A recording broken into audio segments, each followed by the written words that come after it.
नमस्कार, जोहार। कृषि दर्शन कार्यक्रम में मैं नमिता आप सभी किसान भाई बहनों का स्वागत करती हूँ हमारे इस नए नव वर्ष में। जी हाँ, आप सभी को हमारी पूरी टीम की तरफ से नव वर्ष की हार्दिक शुभकामनाएं और उम्मीद करती हूँ कि ये नया साल आप सभी के लिए तरक्की, विकास और खुशहाली भरा हो। तो चलिए सबसे पहले हम देखते हैं हमारे कार्यक्रम के अनुसार कृषि समाचार और लेते हैं कृषि से संबंधित जानकारियां। नमस्कार, कृषि समाचार में आपका स्वागत है। मैं हूं दिव्यांशु। आइए देखते हैं आज कृषि समाचार में क्या है खास। न्यूनतम समर्थन मूल्य पर धान विक्रय के लिए किया जा रहा पंजीयन। फसल बीमा के लिए 10 जनवरी तक योजना की गई है विस्तारित। और लत्तेदार बोदी फसल के बेहतर उत्पादन के लिए लगाएं बिरसा श्वेता। अब समाचार विस्तार से। खरीफ विपणन मौसम 2016-17 में न्यूनतम समर्थन मूल्य पर धान अधिप्राप्ति का कार्य कंप्यूटरीकृत प्रणाली से किया जा रहा है। अधिप्राप्ति केवल पंजीकृत किसानों से ही किया जाएगा। फॉर्म का वितरण एवं किसानों का सत्यापन संबंधित अंचल कार्यालय के माध्यम से कराया जा रहा है। जो किसान भाई सरकारी दर पर लैंप्स में अपना धान विक्रय करना चाहते हैं, इसके लिए अपने संबंधित अंचल कार्यालय में संपर्क कर पंजीकरण कराने के लिए आवेदन दे सकते हैं। पंजीकृत किसानों को एसएमएस के माध्यम से धान क्रय के लिए सूचित किया जाएगा, जिसमें समय एवं तिथि निर्धारित होगी। प्रधानमंत्री फसल बीमा योजना 2016-17 राज्य के सभी 24 जिलों में कार्यान्वित की जा रही है एवं बीमा कराने की अंतिम तिथि 10 जनवरी तक के लिए विस्तारित की गई है। इस योजना में अधिसूचित फसलों के लिए सभी प्रकार के जोखिमों का आवरण किया गया है, जिसके तहत किसानों को बुआई एवं रोपाई नहीं होने, व्यापक आधार पर आई प्राकृतिक विपदा या स्थानीय आपदाओं के कारण, साथ ही फसल कटाई के बाद 14 दिनों के अंदर एवं अग्रिम दावा भुगतान क्षतिपूर्ति शामिल है। बीमा कराने के लिए निकटतम कृषक मित्र, सहकारी बैंक शाखा, सहकारी समितियां, राष्ट्रीयकृत बैंक शाखा, क्षेत्रीय ग्रामीण बैंक, प्राइवेट बैंक या संबंधित जिला सहकारिता पदाधिकारी से संपर्क कर सकते हैं। किसान भाई, अभी हवा में कनकनी है, साथ ही कई इलाकों में सुबह के समय कुहासा भी देखा जा रहा है। ऐसे मौसम में सब्जी फसलों में पाला लगने का खतरा रहता है। सब्जी फसलों को पाला से बचाने के लिए 15 दिनों के अंतराल पर डाइथेन M45 या ब्लू कॉपर दवा से घोल बनाकर फसल पर छिड़काव करें। किसान भाई, ठंड के मौसम में सब्जी फसलों को पाला से बचाना बहुत ही जरूरी है। इससे सब्जी फसलों को काफी नुकसान होता है। इसके लिए दवा का छिड़काव और नियमित रूप से सिंचाई करते रहना चाहिए। किसान भाइयों, पाले से बचाने के लिए जो है अपनी फसल में डाइथेन M45 अथवा ब्लू कॉपर का छिड़काव 12 से 15 दिन के अंतराल पे करते रहें तो अपनी फसल को आप पाले से बचा सकते हैं। साथ ही साथ अपने खेत में रेगुलर सिंचाई करते रहें। किसान भाई, लत्तेदार बोदी के अधिकाधिक उत्पादन के लिए 15 किलोग्राम बीज प्रति हेक्टेयर की दर से लगाएं। पौधा से पौधा की दूरी 75 सेंटीमीटर और कतार से कतार की दूरी 15 सेंटीमीटर होनी चाहिए। बेहतर उत्पादन के लिए उन्नत प्रभेदों में बिरसा श्वेता, स्वर्ण हरिता लगाएं। किसान भाई, लत्तेदार बोदी की खेती के लिए अच्छे जल निकासी वाली दोमट या थोड़ी चिकनी मिट्टी इसकी खेती के लिए उपयुक्त है। लत्तेदार वाली किस्मों को झाग पर चढ़ाएं और 8 से 10 दिनों पर सिंचाई करते रहें। किसान भाई, टांड जमीन में फसल की निकौनी के लिए ड्राईलैंड बीडर नामक कृषि यंत्र का प्रयोग कर सकते हैं। इसकी कार्यक्षमता 18 से 20 डिसमिल प्रतिदिन है। आज की विशेष जानकारी है भिंडी फसल में लगने वाले कीटों के रोकथाम के बारे में। किसान भाई, आप अपने भिंडी फसल और खेत में पक्षियों को बैठने के लिए पक्षी आश्रय बनाएं। प्रति एकड़ की दर से 10 पक्षी आश्रय बनाएं। ये पक्षी फसल में लगने वाले कीड़ों को मारकर खाते हैं। इससे फसल कीट मुक्त रहता है। और अब एक नजर राज्य के 5 प्रमुख शहरों के मौसम के मिजाज पर। आज राज्य के 5 प्रमुख नगरों के अधिकतम और न्यूनतम तापमान कुछ इस प्रकार दर्ज किए गए। रांची का अधिकतम तापमान 23 डिग्री सेल्सियस और न्यूनतम 9 डिग्री सेल्सियस। जमशेदपुर का अधिकतम तापमान 26 डिग्री सेल्सियस और न्यूनतम 12 डिग्री सेल्सियस।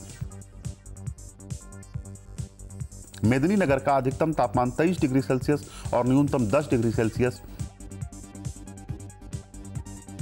देवघर का अधिकतम तापमान 23 डिग्री सेल्सियस और न्यूनतम 12 डिग्री सेल्सियस। धनबाद का अधिकतम तापमान 24 डिग्री सेल्सियस और न्यूनतम 11 डिग्री सेल्सियस रहा।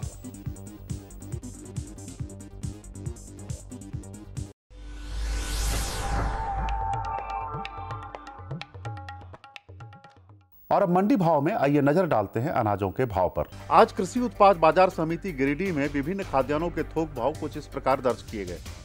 चावल मोटा 2100 रुपए से 2200 रुपए, चावल मध्यम 2300 रुपए से 2500 रुपए, चावल उत्तम 3300 रुपए से 3500 रुपए, गेहूं 2100 रुपए से 2300 रुपए, दाल अरहर 12000 रुपए से 12500 रुपए, दाल मसूर 8100 रुपए से 8200 रुपए, सरसों तेल 12000 रुपए से 12500 रुपए, चीनी 3900 रुपए से 4100 रुपए, आलू 1000 रुपए से 1200 रुपए और प्याज 1200 रुपए से 1300 रुपए प्रति क्विंटल रहा।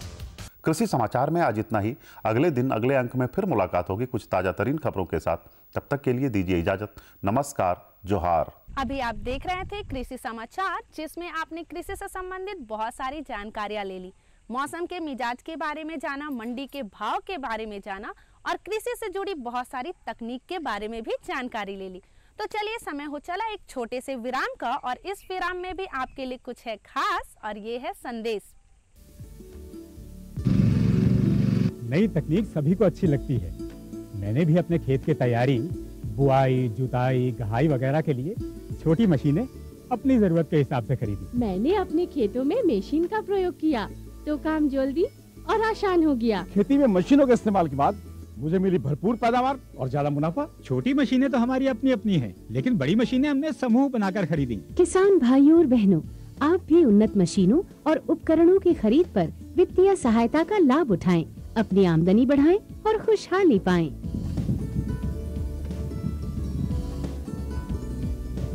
हो गया।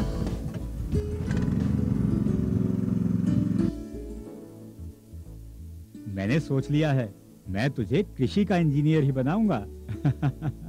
नई मशीनें, नए उपकरण आए आपके द्वार, ले लो इनसे अब खूब खुशी और पैदावार। छोटे से विराम के बाद हम फिर से लौट आए हैं आपके लिए कुछ खास जानकारी लेके। जी हाँ, हमारे बुलंद हौसले अंक में हम आपको आज बताने जा रहे हैं बकरी पालन से बदली गांव की तस्वीर। जी हाँ, ऐसा कर दिखाया है हमारे घाटशिला जिले के सुजय भट्टाचार्य जी ने। इन्होंने बकरी पालन अपनाई और न सिर्फ अपनी आर्थिक स्थिति मजबूत की, बल्कि अपने गांव के कई लोगों की मदद भी की। ये अपने गांव के लोगों को एक मार्गदर्शक भी दे रहे हैं, जिस कारण इन्हें घाटशिला जिले में आदर्श माना जा रहा है। इनके बारे में बहुत सारी बातें हैं और जानकारियां हैं, जिसे आप विस्तार से देख सकते हैं। तो चलिए हम इनके बारे में विस्तार से जानते हैं। पशुधन की जब बात आती है तो बकरी पालन एक विशेष स्थान रखता है।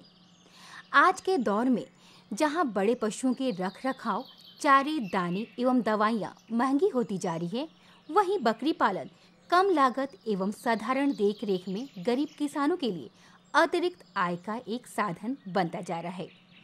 बकरी पालन से जुड़कर अपनी आमदनी को बढ़ाने का कार्य किया है झारखंड राज्य के घाटशिला के दलभूमगढ़ की महिलाओं ने। ये महिलाएं पहले बकरी पालन तो करती थीं, लेकिन उन्हें बकरी पालन का ज्ञान नहीं था। RDA और KVK के प्रयासों से इन्हें बकरी पालन की नवीनतम जानकारी मिली और इस क्षेत्र में नई दिशा भी मिली। यहाँ की महिलाएं आज इससे काफ़ी खुश हैं और उत्साहित है। यहाँ की महिला बसंती मुंडा बताती है कि जब तक वो RDA से नहीं जुड़ी थी, तब तक उन्हें बकरियों के रखरखाव, इनके खान पान, दवा आदि की जानकारी नहीं थी, परंतु RDA से जुड़ने के बाद उन्हें बकरी पालन में नई दिशा मिली है और उससे अतिरिक्त आमदनी हो रही है।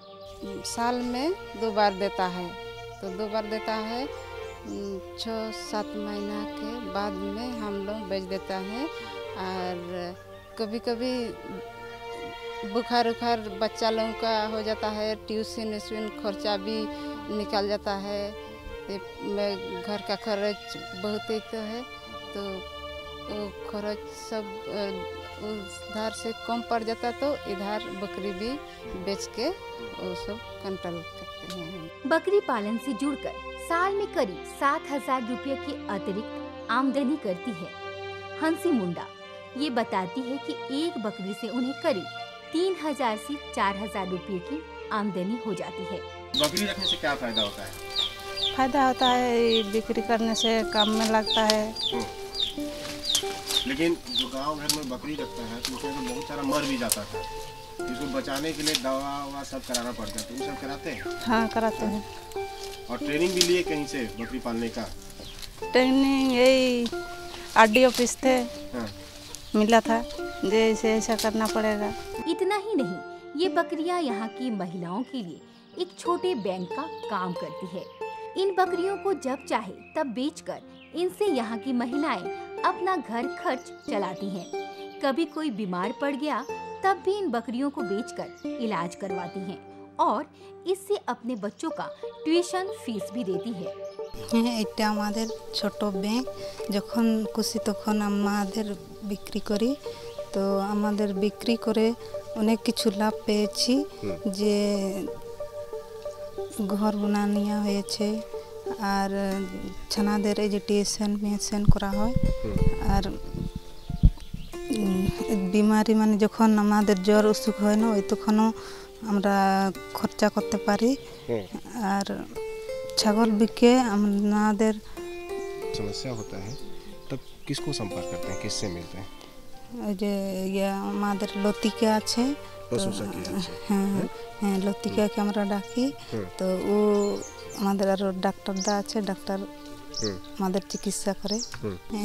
আগে তো আমরা ছাগল তো রেখেছিলি, তো তো চিকিৎসা ছিল না, তো এই আমাদের সমিতি করে এখন আমাদের ছাগল গিটা ভালো ঠিকই আছে। अच्छा, पूरे साल तक कितना फायदा मिलेगा? 10 থেকে 15। 10 से 15 हज़ार। हाँ। यहाँ की महिलाएं पहले भी बकरी पालन कर रही थी। उस वक्त इन्हें इसका पूरा ज्ञान नहीं था। तब इनकी बकरियों की मृत्यु दर बहुत अधिक हुआ करती थी। जब इनका जुड़ाव ग्राम विकास संस्थान से हुआ तब बकरी पालन की इनकी जानकारी और अधिक मजबूत हुई। इन्हें बकरियों के रखरखाव, खान पान तथा दवा आदि की जानकारी हुई। इससे इनके बकरी पालन के तरीके में काफी बदलाव आया और ये अब इससे अच्छा मुनाफा कमाने लगी है।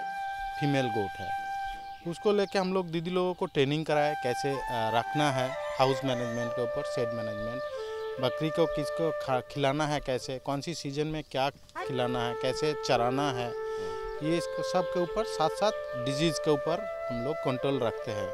जैसे साल में PPR वैक्सीन, FMD वैक्सीन और गोट पॉक्स का जो वैक्सीन है ये कराते हैं, और साथ साथ में हेल्थ कैंप करके ट्रीटमेंट भी कराते हैं। तो ऐसे करके और एक चीज़ है कि रेगुलर डीवॉर्मिंग, जो 3 महीना अंतर हम लोग इसको डीवॉर्मिंग कराते हैं। जो मेनली चराने का टाइम में ये लोग कहाँ से पानी पिलाते हैं तो पता नहीं चलता, तो इसीलिए और एक सिस्टम किया, शेड में अलग से इसको पानी रखने का भी व्यवस्था बोले, ताकि बाहर इधर उधर पानी ना पी जाए। तो इसके चलते इन लोगों का जो पुराना ये था कि ये बकरी रखने से मर जाएगा, वो तो ख़त्म हुआ।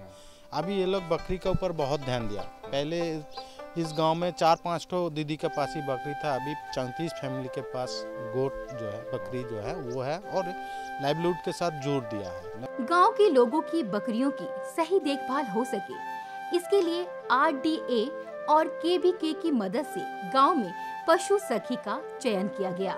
गांव की ही महिलाओं को पशु सखी का प्रशिक्षण देकर उन्हें बकरियों की देखभाल का काम सौंपा गया।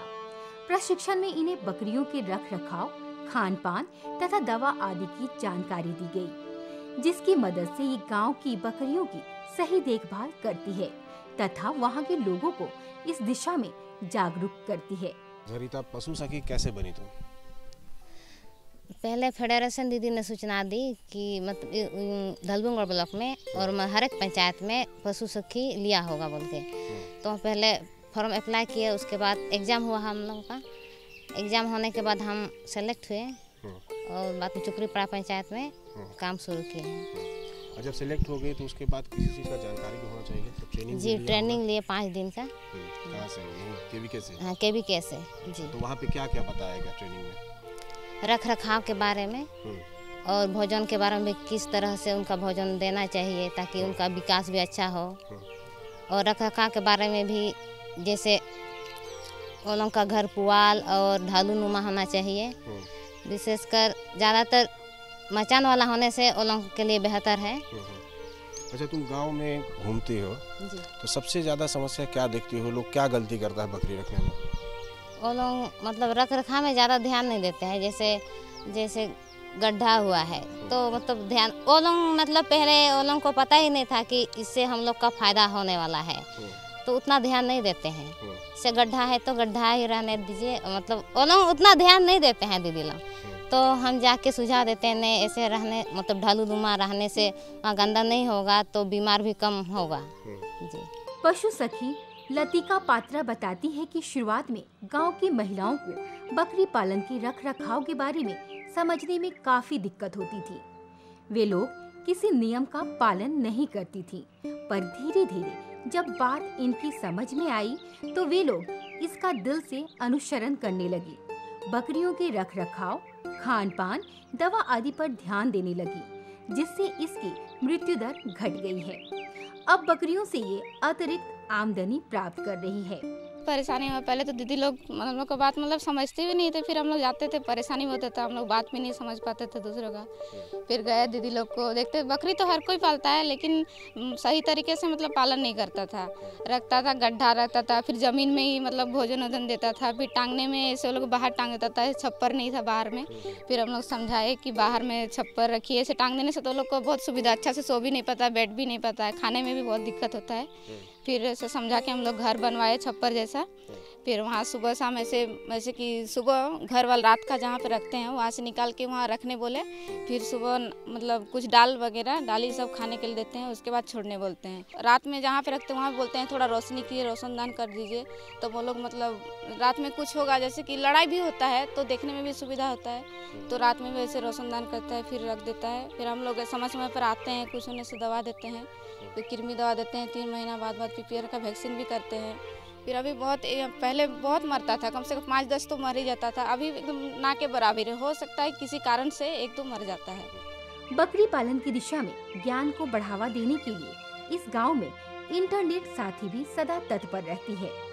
ये यहाँ की महिलाओं को इंटरनेट के माध्यम से खेती तथा बकरी पालन की नवीनतम जानकारी देती है। अच्छा नहीं, ये बताओ इंटरनेट साथी क्या होता है, क्या करती हो तुम लोग गाँव में? गांव के महिलाओं को मतलब दीदी लोगों को इंटरनेट के बारे में जानकारी देते हैं, और वो लोग जो भी मतलब जानकारी लेना चाहते हैं जैसे कि खेती के बारे में और बहुत कुछ ऐसा है। किस तरह के, जैसे खेती में क्या आपको इंटरनेट में क्या पता चलता है? जैसे कि धान की खेती कैसे किया जाता है उसके बारे में, वो कौन सा धान अच्छा है। जैसे सलाह आते रहता है या बुलेटिन जारी होता है विभाग से, तो उसको भी आप लोग नेट पे यहाँ देख के किसानों को बताते हैं। अच्छा। बकरी पालन इस क्षेत्र के लोगों के आर्थिक विकास में बहुत अहम भूमिका निभा रहा है। यहाँ के लोग सालों भर खेती नहीं कर पाते, अतः ऐसे में बकरी पालन इनकी अतिरिक्त आय के लिए एक बहुत ही बढ़िया स्रोत है। केबीके और आरडीए की मदद से इनके बकरी पालन में जानकारी बढ़ रही है तथा ये इसमें नई नई तकनीकों का उपयोग कर क्षेत्र में स्वावलंबी बनते जा रहे हैं। कि बकरी पालन जो छोटे हमारे किसान हैं, खास करके झारखंड के पूर्वी सिंहभूम क्षेत्र में, इनकी जो आर्थिक जो रीढ़ का काम अभी बकरी कर रहा है, क्योंकि एक छोटा पशु है, इनके पास जो संसाधन है उसमें बकरी पालन बड़ा ही सटीक उनके लिए होता है। ये सालों भर खेती कर नहीं पाते हैं, ऐसे में एक अतिरिक्त आय के रूप में बकरी पालन एक अच्छा एक अल्टरनेट के रूप में आया है। और साथ में किसानों को जैसे एटीएम मशीन का काम बकरी पालन कर रहा है कि वो अचानक घर में कोई आवश्यकता पड़ गई, उनको 2-4 हज़ार का खर्च है तो 1-2 बकरी उन्होंने बेच दिया और हर उम्र की बकरियां बिक जाती हैं। तो ऐसे में इनको आर्थिक रूप से सुदृढ़ करने का काम बकरी पालन कर रहा है। और कृषि विज्ञान केंद्र और हमारे साथ जो जुड़े हुई संस्थाएं हैं इस क्षेत्र में जो काम कर रही है सघन रूप से, उनका मदद लेते हुए कृषि विज्ञान केंद्र अपने तकनीकी जानकारियों के द्वारा हम इस गांव को बकरी पालन के क्षेत्र में स्वावलंबी बना रहे हैं। ये इनके प्रयासों का ही फल है कि आज इस गांव में 35 परिवार बकरी पालन के व्यवसाय से जुड़ गए हैं। बकरी पालन से हम ये एक आंकते हैं कि अगर हर घर छोटा परिवार है, छोटे किसान हैं, अगर वो टारगेट बना ले कि हमको 5 से 10 बकरी को हर साल बेचना है, तो आप समझ सकते हैं कि उसके घर की आमदनी में 20 से 50 हज़ार तक का इजाफा होगा। और ग्रामीण किसानों के लिए कैश में अगर 50 हज़ार तक की आमदनी आती है तो वो बहुत बड़ा बल है उनके लिए। आरडीए ने इस गांव में बकरी पालन के क्षेत्र में बहुत बड़ा योगदान दिया है। पहले तो यहाँ की महिलाओं को समूह बनवाया, फिर उन्हें बकरी पालन में प्रशिक्षित किया। पहले जब यहाँ की महिलाएं बकरी पालन करती थी तब उन्हें बकरियों की सही कीमत का भी पता नहीं था। अब वे अपनी कीमत पर बकरियों को बेचती हैं। मैं तो इन लोग का ये था, देखिए बकरी पालन हम लोग बहुत दिन से करते हैं, इससे तो बहुत ज़्यादा इनकम नहीं होगा। वो कभी कभी हम लोग का बीमारी में काम में आता है, बेच देते हैं। किसको बेचते हैं ना, वही गांव में जो आता है उसी को बेच देते हैं। तो इन लोग का कितना, एक बकरी का कौन उम्र में कितना उसका वजन है इसका कोई जानकारी नहीं था। कितना से मीट निकलेगा उसका जानकारी नहीं था। बाजार में बेचने से इसका एक्चुअल प्राइस क्या है उसका जानकारी नहीं था। तो ये सब का ऊपर भी हम लोग ट्रेनिंग दिए हैं, वेइंग बैलेंस दिया गया है। जो एक ओजन, लाइव ओजन क्या होने से हाँ उन लोग का ट्रेनिंग दिया है, जो इसका एक्चुअली मीट कितना निकलेगा और मार्केट में मीट का प्राइस कितना है, तब इसका प्राइस क्या होना चाहिए। तब आपका पास जो ट्रेडर आएगा या आप बेचने जाइएगा, आप कौन दाम से आप शुरू कीजिएगा, बार्गेनिंग स्टार्ट कीजिए। तो इसमें बार्गेनिंग पावर भी इन लोग का बड़ा है, जानकारी भी बड़ा है, जो इसका एक्चुअल प्राइस मार्केट में क्या है आज का दिन में। इस तरह से जो महिलाएं पहले बकरी पालन से मुनाफा नहीं कमा पाती थी, थोड़े प्रशिक्षण और उचित देखभाल से आज अच्छा मुनाफा कमा रही है। उन्होंने इसकी नई विधि सीख ली है, जिसके कारण उनके बकरियों की मृत्यु दर घट गई है। गांव में काफ़ी दिनों से लोग परंपरागत तरीके से बकरी पालन कार्य कर रहे हैं, लेकिन उनमें जो है जो इनकम होना चाहिए, एक परिवार का जो आर्थिक सहयोग मिलना चाहिए वो बहुत कम था। उसका एक वजह था कि रखरखाव तो सबसे बड़ी एक समस्या थी कि वो लोग जानते भी नहीं थे कि किस तरह से हमको बकरी को पालना है और रखना है। और उसमें जो है मोर्टिलिटी बहुत ज़्यादा थी। लगभग वो जो थी दो वजह यहाँ दिखने की आई कि एक तो कृमिकरण बहुत ही ये था, तो और दूसरा है कि कुछ संक्रामक रोग थे, उनका कोई उपचार नहीं था यहाँ पहले से। उनकी जो रोकथाम के लिए कोई वैक्सीनेशन इस गांव में, इस एरिया में होती नहीं थी, उसके अभाव थी। लोगों को पता भी नहीं था कि इस बीमारी का जो वैक्सीन भी होता है। तो जब हम लोग इसको देखें कि ये तो यहाँ मृत्यु दर बहुत ही ज़्यादा है, उसका वजह है जो PPR है, FMD के कारण ही, जो फूड माउथ डिजीज है उसके कारण भी बहुत ज़्यादा होती थी। तो हमने सोचा कि अगर इसको मृत्यु दर में कमी हो, लोग पाले, इसका ग्रोथ एक्चुअली जो डिवर्मिंग की बात होती थी कि डिवर्मिंग तो लोग समझते ही नहीं थे कि ये कृमिकरण क्या है, क्यों मरते हैं लोग, इसका ग्रोथ नहीं। पाल तो रहे हैं, 5 साल के में पता चला 4 ठो मर गया, हाँ 2 ठो बिका नहीं, हेल्थ सही नहीं है, ग्रोथ उसका सही नहीं हो रहा है। तो वो बेचने के में भी जो बाहर से लोग आते थे उसको 2 साल का भी 1000 रुपया में लेके चले जाते हैं। तो एक मेहनत भी, एक टाइम भी, समय भी लग के भी उसको जो है सहयोग अच्छी से नहीं मिल पाती थी। आज के डेट में मुख्य के तरफ देख रही है। आज ये ग्रामीण क्षेत्र में लोग जो है मुख्य अपनी आय का साधन एक समझ के, जो गरीब परिवार है उस आज के डेट में उस तरफ बढ़ रहा है कि हमारा जो है एक बैंक है। और हमारे गांधी जी भी बोले थे ये गरीबों का जो है एक गाय है, ये गाय के समान वो इनकम देती है। तो ये इस इलाके के लिए बहुत ही अच्छी चीज है। गांव में सालों भर खेती में काम भी नहीं रहता। ऐसी स्थिति में बकरी पालन को समय देकर अतिरिक्त आमदनी प्राप्त करना बहुत आसान है। नई नई तकनीकों का इस्तेमाल तथा बकरियों के स्वास्थ्य के प्रति जागरूकता से ये रोजगार और भी उपयुक्त हो गया है। इस क्षेत्र की महिलाओं ने समूह बनाकर इस दिशा में निर्णायक कदम उठा लिया है। इसके अतिरिक्त आमदनी का एक ठोस स्रोत लोगों को मिल गया है। अब तो ये इलाका एक अनुकरणीय स्थल के रूप में स्थापित हो गया है। कैसे बकरी पालन से आर्थिक स्थिति सुधारी जा सकती है? मवेशी पालन भी रोजगार का बहुत बड़ा साधन है और बहुत बड़ा मार्ग है। इन्होंने भी मवेशी पालन में बकरी पालन को अपनाया और अपने इस मार्ग में ये इतने सफल हुए हैं कि आज हम सब के बीच ये अपनी जीवनी बता रहे हैं। देखा ना, ऐसी जीवनियां हम भी बना सकते, हम भी आर्थिक रूप से मजबूत बन सकते। बस हौसले बुलंद होने चाहिए हमारे इस कार्यक्रम की तरह। चलिए मौसम के बारे में और भी जानकारियां लेनी है कि मौसम में हम कौन सी फसल लगाएं, कैसे खेती करें। तो इसके लिए हम चलते हैं IMD पुणे और मौसम के मिजाज के बारे में जानते हैं। भारतीय मौसम विभाग पुणे से प्राप्त आज का मौसम पूर्वानुमान कुछ इस प्रकार है। आकाश साफ रहेगा, हवा उत्तर पूर्व की ओर से 5 किलोमीटर प्रति घंटा की रफ्तार से चलेगी। आज का अधिकतम तापमान 23 डिग्री सेल्सियस और न्यूनतम 9 डिग्री सेल्सियस।